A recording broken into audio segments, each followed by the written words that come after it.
Hi అండి. అందరికీ నమస్కారం. Welcome to my channel. ఈ వీడియోలో ఏపీ ప్రభుత్వ ఉద్యోగులకు మరియు పెన్షనర్లకు ఈ యొక్క జూన్ నెల జీతాలు, పెన్షన్‌లకు సంబంధించి తాజా సమాచారంతో పాటుగా పెండింగ్ బిల్లులకు సంబంధించి కూడా ప్రస్తుతం బిల్లుల స్టేటస్ గురించి, ప్రాసెస్ గురించి అయితే వీడియోలో తెలుసుకుందాము.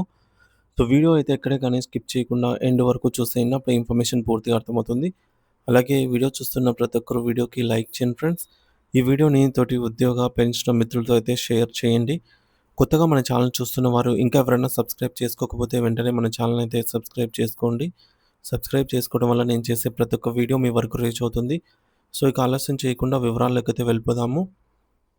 సో, ఫ్రెండ్స్ ముఖ్యంగా ఫస్టు జీతాల విషయానికే వస్తే రెగ్యులర్ పేరోల్ ఎనేబుల్‌మెంట్.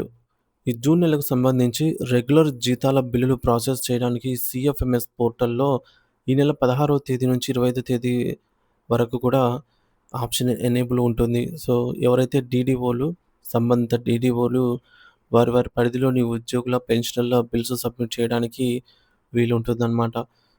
ఈ మేరకు డీడీఓలకు సూచన. డ్రాయింగ్ అండ్ డిస్బర్సింగ్ అధికారులు అందరూ కూడా ఈ విషయాన్ని గమనించి తమ పరిధిలోని ఉద్యోగుల జీతాల బిల్లులను సిద్ధం చేసుకొని నిర్ణీత గడువులోగా సీఎఫ్ఎంఎస్ పోర్టల్‌లో అప్‌లోడ్ చేయవలసిందిగా అయితే తెలియజేయడమైనది. సకాలంలో బిల్లులు సమర్పిస్తేనే జీతాల చెల్లింపులు సజావుగా అయితే సాగుతాయి. అంటే ఏవైతే జూన్ నెల జీతాలు జూలై 1 తేదీన జమ కావాల్సి ఉంటుంది కాబట్టి, సో, వీటిని బిల్స్‌నైతే త్వరగా సబ్మిట్ చేయవలసి ఉన్నది.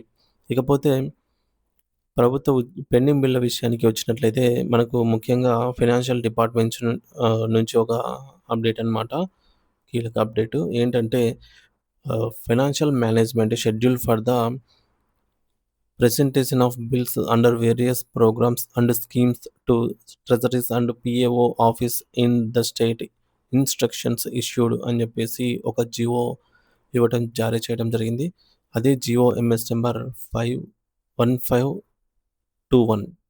సో, ఈ జీవో ప్రకారంగా ఆంధ్రప్రదేశ్ రాష్ట్ర ప్రభుత్వ ఆర్థిక నిర్వహణను క్రమబద్ధీకరించే లక్ష్యంతో ప్రభుత్వ కార్యాలయాలు అయినటువంటి ట్రెజరీలకు బిల్లులు సమర్పించడానికి ఒక నిర్దిష్ట క్యాలెండర్‌నైతే నిర్ధారించిందనమాట.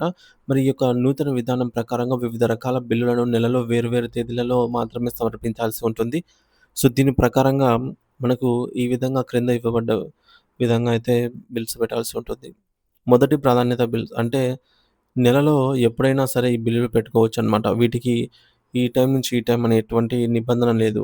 నెల ఫస్ట్ నుంచి నెల ఎండ్ లోపల ఎప్పుడైనా సరే వీటిని పెట్టుకోవచ్చనమాట. అంటే వీటికి ఆప్షన్ అనేది ఆల్వేస్ ఎనేబుల్‌లోనే ఉంటుంది అని అర్థం అనమాట. సో, ఈ కేటగిరీలో బిల్లులు అత్యంత ప్రాముఖ్యత మరియు అత్యవసరమైన అనమాట. సో, వీటికి ఎలాంటి కాలపరిమితి లేదు. నెలలో ఏ రోజైనా ట్రెజరీకి ఈ బిల్లులను సమర్పించవచ్చు. అవేంటంటే ఫస్టు రాజ్యాంగబద్ధ సంస్థలు. అంటే రాజ్‌భవన్ సంబంధించి ఏమైనా బిల్లులు కానీ, అలాగే హైకోర్టుకు సంబంధించిన బిల్స్. రెండవది న్యాయపరమైన చెల్లింపులు. కోర్టు తీర్పుల ద్వారా చెల్లించాల్సిన మొత్తము, అలాగే ప్రభుత్వ న్యాయపరమైన ఖర్చులు ఇటువంటి వాటి కోసం. ఇకపోతే ఆర్థిక ప్రభుత్వ ఆర్థిక బాధ్యతలు. అంటే ఆర్‌బీఐ నుంచి తీసుకున్న లోన్స్ అయితేనేమి, అప్పు అయితేనేమి, వార్షిక చెల్లింపులయితేనేమి, ఇంట్రెస్ట్ పేమెంట్స్ అయితేనేమి, వడ్డీలు ఇవన్నీ కూడా నెలలో ఎప్పుడైనా బిల్స్ పెట్టుకోవచ్చు. తర్వాత అత్యవసర నిధులు.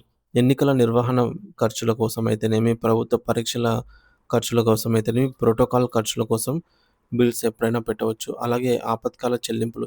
ప్రభుత్వ ఉద్యోగి మరణించినప్పుడు చెల్లించే అత్యంత అంత్యక్రియల ఖర్చులు, ప్రకృతి వైపరీత్యాల సహాయక చెల్లింపులు, అలాగే ఏసీ బిల్లులు, ఉద్యోగుల మెడికల్ అడ్వాన్స్‌లు ఇటువంటివి. అలాగే నూతన పెన్షనర్స్ సంబంధించి కొత్తగా పదవీ విరమణ పొందిన వారికి చెల్లించే మొదటి పెన్షను సంబంధించి కూడా బిల్స్ అయితే ఎప్పుడైనా పెట్టుకోవచ్చనమాట నెలలో. ఇకపోతే రెండోది బకాయి మరియు ప్రత్యేక చెల్లింపులు. అంటే ఇవి నెలలో ఆరో తేదీ నుంచి మాత్రం 6 తేదీ నుంచి 10 తేదీ వరకు ఈ 5 రోజులు మాత్రమే పెట్టుకోవాలి బకాయిలు. అంటే ఏమనేది చూద్దాము. సో, ఈ స్లాట్ అనేది ప్రధానంగా పెండింగ్‌లో ఉన్నటువంటి బకాయిలు మరియు ప్రత్యేక వేతనాల కోసం కేటాయించబడింది. అంటే రెగ్యులర్ బిల్స్ ఎవరైతే మిస్ అవుతారో, రెగ్యులర్ బిల్లు పెట్టడంలో మిస్ అయితే అటువంటి బిల్స్ అన్నీ కూడా సప్లిమెంటరీ జీతాల బిల్లులు. సో, ఏమైనా కారణాల వల్ల రెగ్యులర్ జీతంతో పాటు అదనంగా చెల్లించాల్సి వచ్చినా కూడా ఆ మొత్తం కూడా ఈ సప్లిమెంటరీ బిల్స్ కింద అంటే నెలలో 6వ తేదీ నుంచి మొదలు 10వ తేదీ వరకు పెట్టవచ్చనమాట. తర్వాత అన్ని రకాల బకాయిలు. సో, మనకిప్పుడు చెప్పుకున్న విధంగా పెండింగ్ బిల్స్‌ను నెలలో 6వ తేదీ నుంచి 10వ తేదీ వరకు మాత్రమే పెట్టుకోవాల్సి ఉంటుంది. అంటే డీ అరియర్స్ అయితేనేమి, పీఆర్సీ అరియర్స్ అయితేనేమి, వ్యక్తిగత బకాయిలన్నీ గూడా ఈ సమయంలోనే పెట్టాలి. ఇకపోతే గౌరవ వేతనాలు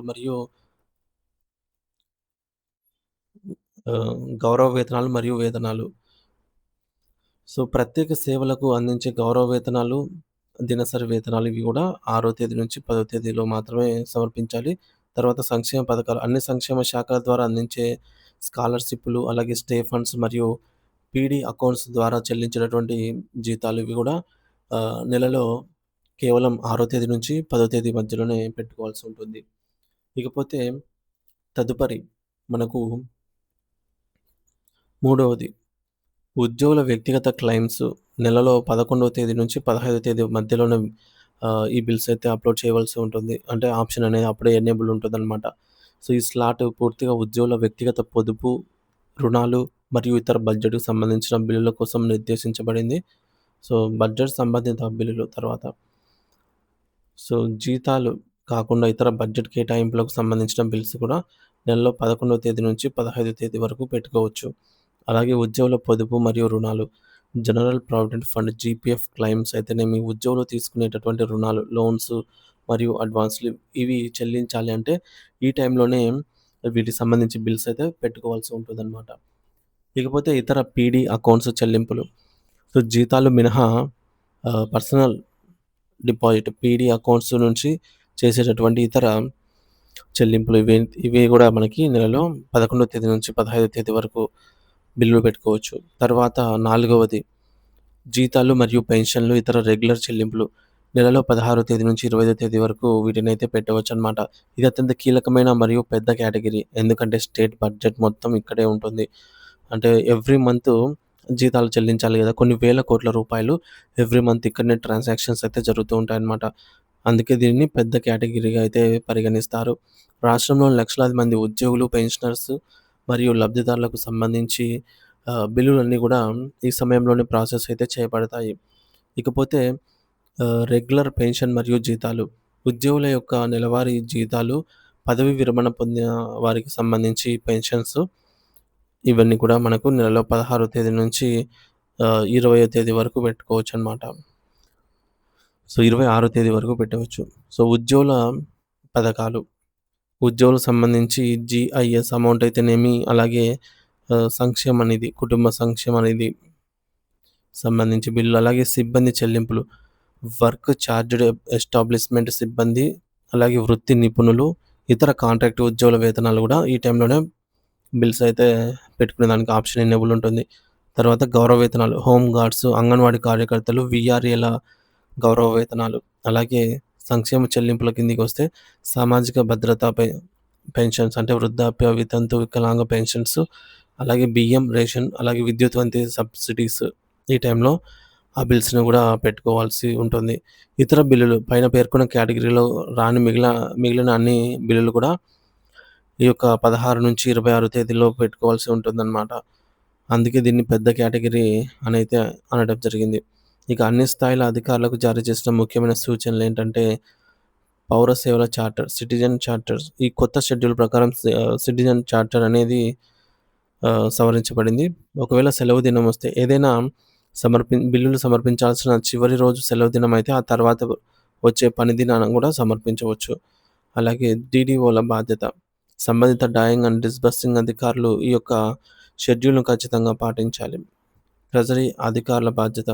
treasury director, DTA, pay and PAO, pay and accounts officer తమ కింది స్థాయి అధికారులకు బిల్లులను నిర్దేశిత సమయంలో పాస్ చేయడానికి అత్యంత మార్గదర్శకాలైతే జారీ చేయాలి. అంతర్గత మార్గదర్శకాలు. ఇకపోతే ప్రచారం.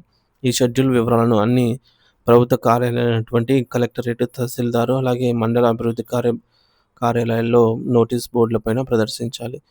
CFMS filters, AP centre for financial system and services APCFSS ఈ షెడ్యూల్‌కు అనుగుణంగా సిఎఫ్ఎంఎస్‌లో సిస్టమాటిక్ ఫిల్టర్లను అమలు చేయాలి.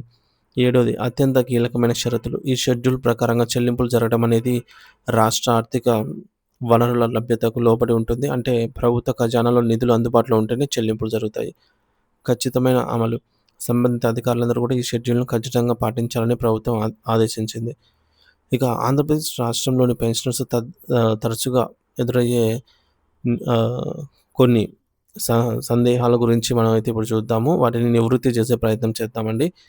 ముఖ్యంగా పెన్షన్ బిల్ సబ్ ట్రెజరీ అధికారి సమర్పించిన తర్వాత అవి ఏ ఏ దశల్లో వెళ్తాయి? వాటి అర్థం ఏమిటనే విషయాలను ఇప్పుడు తెలుసుకుందాము.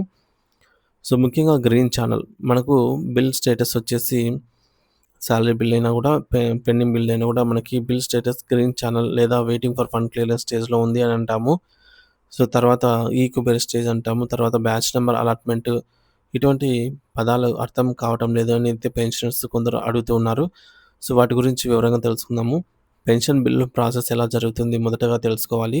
సబ్ ట్రెజరీ అధికారులు పెన్షన్ బిల్లులను వారి యొక్క పరిధిలోని సబ్ ట్రెజరీ కార్యాలయంలో సమర్పిస్తారనమాట.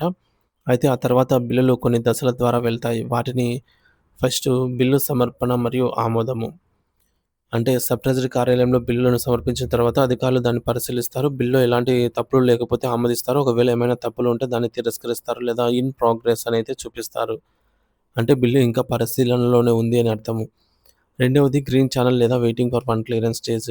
బిల్లులను ఆమోదించిన తర్వాత ఇది గ్రీన్ ఛానల్‌కు వెళ్తుంది. గ్రీన్ ఛానల్ అంటే సబ్ ట్రెజరీ అధికారి బిల్లును ఆమోదించారని అర్థము. వెయిటింగ్ ఫర్ ఫండ్ క్లియరెన్స్ అనంటే బిల్లు సిద్ధంగా ఉంది కానీ నిధుల విడుదల కోసం వేచి చూస్తోంది అని అర్థము. రాష్ట్ర ప్రభుత్వం నిధులు విడుదల చేసి